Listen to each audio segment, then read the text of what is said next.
kamusal alan heykelleri, kamusal alan heykellerin temsil ettiği iktidar, hatırlama gibi kavramlar, kadının temsil etme biçimleri üzerine özellikle son bir senedir çalışıyorum. Bu kadar net olmasa da aslında bakarsanız uzun zamandır, geçtiğimiz son 5-10 yıldır bu konu üzerine düşünüyorum, çalışıyorum.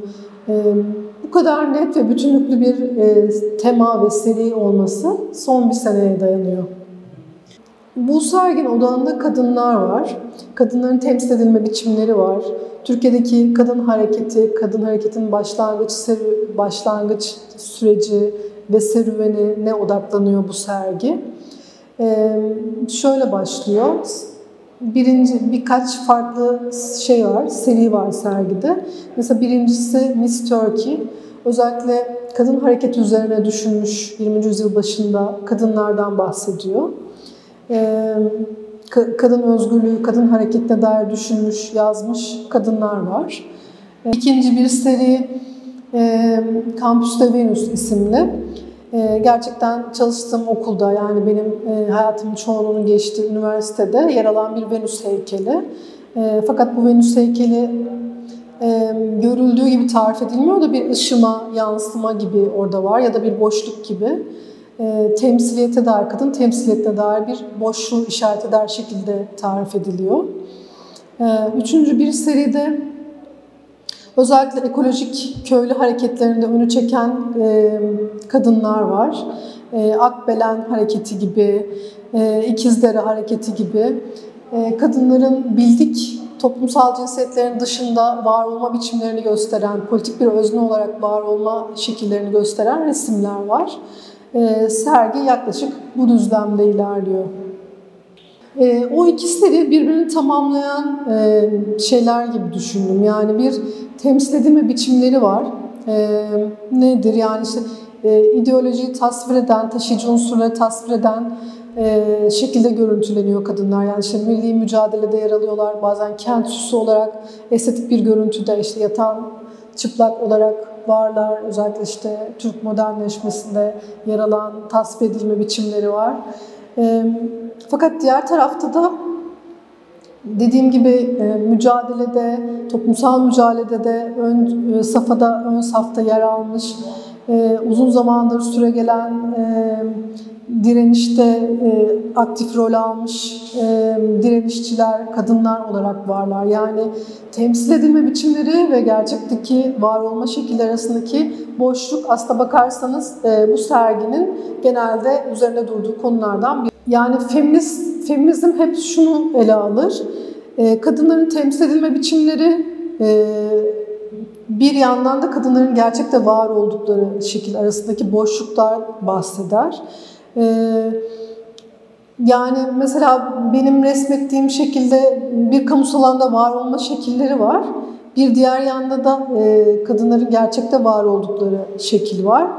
Var olma biçimlerinin tasviri var. Yani feminizm hep şunu teşvik eder. Kadınların kendilerini tarif etmeleri, tasvir etmelerini teşvik eder. Ki doğru bir anlatıya, doğru bir biçimlendirmeye sahip olabilsinler diye, doğru bir tasvire sahip olabilsinler diye. Örneğin bu sanatta ele alınma biçimleri genelde erkekler tarafından tasvir edilmişti kadınların.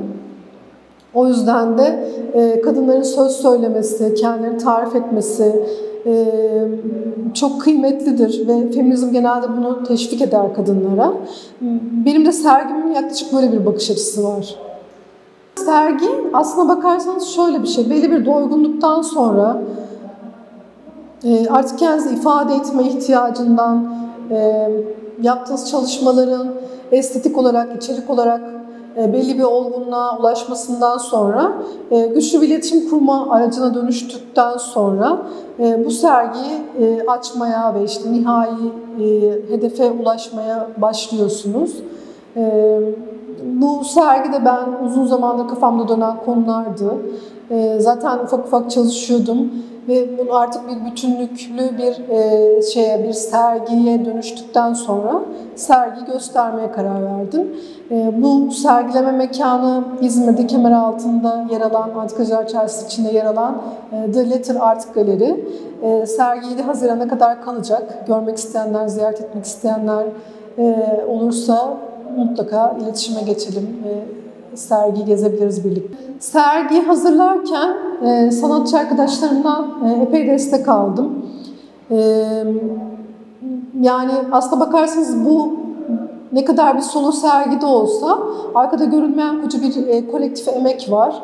Hep birlikte düşünüyorsunuz. Yani her sergi yaklaşık böyle kurulumu, içeriğini oluşturmak, bölümleri oluşturmak. Birçok arkadaşımdan, sanatçı arkadaşımdan destek aldım. Teknik olarak birçok konuda bana yardımcı oldular. Çünkü bir şeyi evde yapıp bitirdikten sonra mesele bitmiyor aslına bakarsanız. Galeri mekanına geldiğinizde sıfırdan bir şeylere başlıyorsunuz. Çünkü bir şeyi nasıl kurgulayacaksınız, nasıl göstereceksiniz? Örneğin burada heykeller var fakat heykellerin gölgeleri çok daha önemli, çok daha buradaki işlerin öznesi gibi. Sergi de adını oradan alıyor zaten, bir heykelin gölgesinde olmak. Yaşadığımız politik iklime dair bir referans bu. Dediğim gibi yani bir meseleyi anlatmak için nasıl kurarsınız? O şey anlama nasıl eşlik eder? Yani teknik ve sergileme biçimleri, kurma şekli nasıl eşlik eder bunu düşünüyorsunuz ve buna göre yerleştiriyorsunuz. Burada hep birlikte hareket ettik, birlikte düşündük sanatçı arkadaşlarımla ve birlikte kurguladık. Sıfırdan bir süreç başlıyor aslına bakarsanız galeri mekanına girdiğinizde.